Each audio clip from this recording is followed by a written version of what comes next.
You must be fed up with your flatmate and badly want to leave. You must be sick with public transportation and intend to purchase a vehicle. You must be stressed and ruminating about your next vacation. Whatever the case is, it seems like these keep dropping the ball due to budget reasons. Well, you are probably making some money mistakes that you must avoid at all costs. Here it is important to note that financial blunders undertaken in your teens can lead to long-term difficulties. Enormous wealth is frequently reported to be lost thanks to unwise spending patterns. It's fair to presume, when it pertains to wealth, we all make stupid mistakes that have detrimental impact on our monetary well-being. You see, wealthy people spend their time gaining knowledge about how money works, and they know the common financial mistakes they should avoid. Hey guys, welcome back to Money Invests, where we discuss everything about money, investment, and personal finance. In this video, I'm going to tell you about 7 financial mistakes that you must avoid at all costs. I will also tell you how you can avoid them, so make sure to watch this video until the end. So, avoid the mistake of not smashing that like button. It's a like button. It deserves to be smashed. Thank you for doing the smashing. Number 1, spending more money than you have.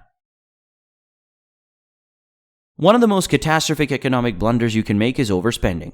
If you waste a few extra dollars every week on ordering pizza or buying stuff you might not need, that might not seem like a big concern, but multiplying this number by 52 and you'll discover how much money you're squandering annually.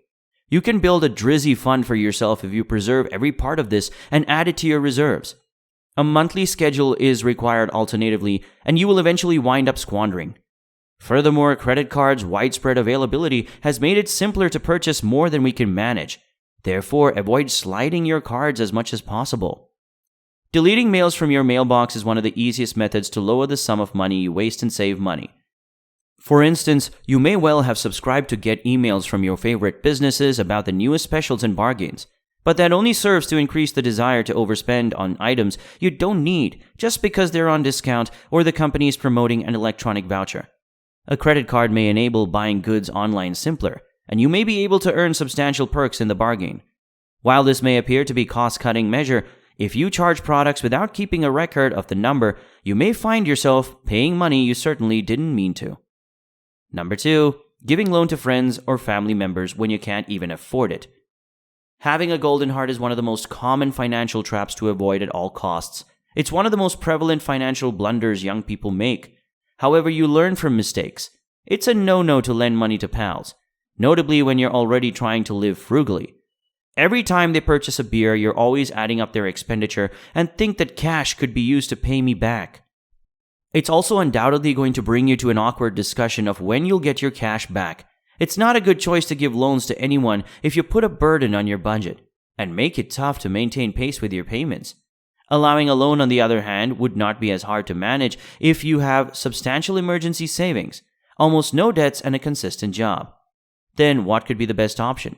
Keep your power off your wallet to yourself if you're already trying to make ends meet. Regarding financial concerns, consider how probable it is that you will collect the payment return.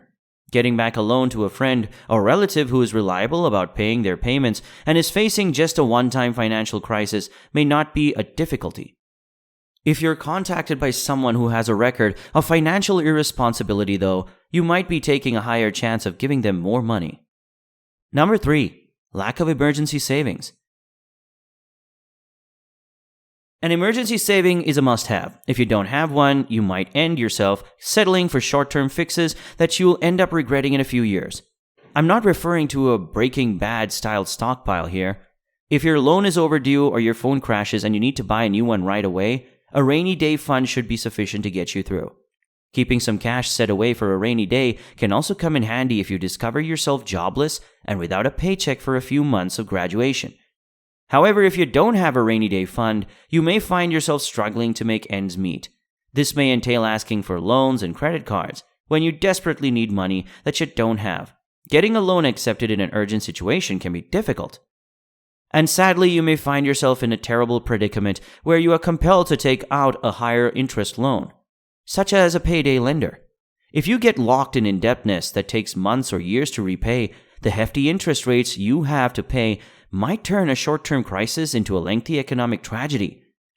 And the most important point for today, make sure you subscribe to this channel and share this video with your friends, because that helps me support the channel to keep creating financial success videos. Thanks for your support. Number 4. Not putting money towards your future. Contributing to your savings account every month can help you develop a rainy day fund. Unforeseen expenses can include auto repairs, house renovations, impromptu vacations, medical problems, and much more.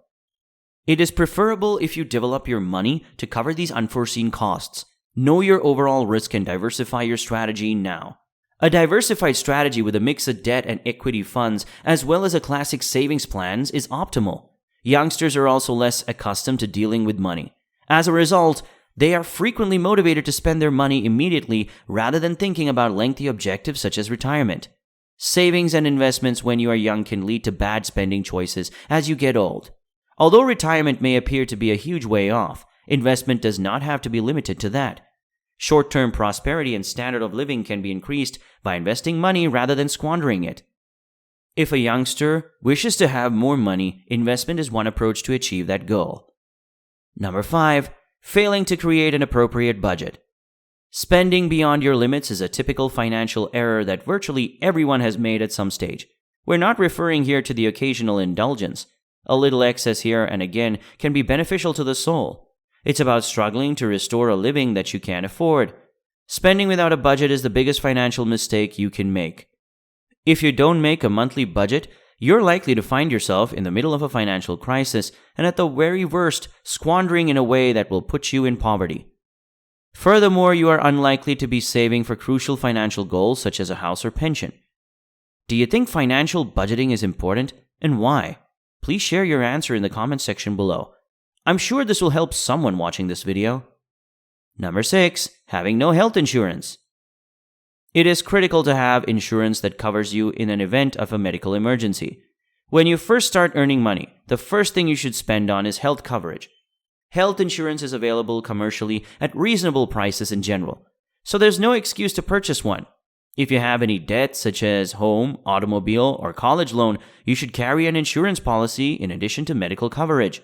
You may be billed substantially more for treatment than otherwise would have been reimbursed by your insurance if you don't have health insurance. As you'll be charged the full retail price for whatever treatment on insurance you obtain, while without insurance, you may find yourself wallowing in medical expenses rapidly. Number 7. Setting unattainable financial ambitions. It's difficult to predict where you'll be in 10 years, but it's worth contemplating what your lengthy goals are. Do you wish to purchase a home? Do you want to start a company? Do you desire to visit the world? These are all wonderful concepts, but they all need personal finance planning.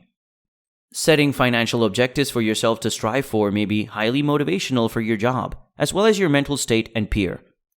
Focus on things you hope to attain and take a seat to write things down.